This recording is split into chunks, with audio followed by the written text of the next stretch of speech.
মানুষকে মারবেন না, কথা বলেন ঠিক কিনা? যারা অন্যায়ভাবে মানুষের উপর হত্যা করেছে, জুলুম করেছে, বৃষ্টির মতো গুলি করেছে। আমি জুমার নামাজ পড়ে মিরপুর 1 নম্বরে জুমা পড়িয়ে মিরপুর 11 নম্বরে বাসার দিকে যাচ্ছিলাম। তখন আন্দোলনের সময় স্বচক্ষে দেখছি, সাক্ষী দিচ্ছি, বৃষ্টির মতো গুলি করতে সামনে গিয়েছে। তারা বৃষ্টির মতো গুলি করেছে, লাশ আর লাশ ফেলে দিয়েছে।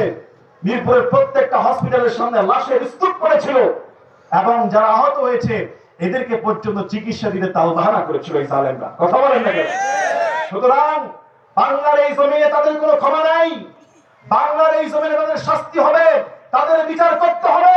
তাদের বিচার করে শহীদদের আত্মা ঠান্ডা হবে, নতুবা শহীদরা থামবে না। কথা বলেন ঠিক কিনা? শহীদদের পরিবার কষ্ট থামবে না। এই জন্য আমি বলবো ছাত্র ভাইদেরকে, যারা ছাত্র নেতা রয়েছেন, যারা সমন্বয়ক রয়েছেন, শহীদদের পরিবার যদি শান্তি দিতে চান তাহলে এই খুনিদেরকে সবার আগে গ্রেফতার করে বিচারের ব্যবস্থা করেন।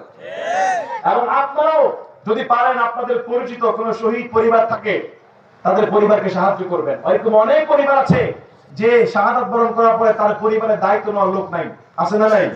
এবং যারা আহত হয়েছে, যারা অসুস্থ, আমরা কি পারবো না তাদের একটু সেবা করতে, তাদেরকে সাহায্য করতে পারবো না ইনশাআল্লাহ?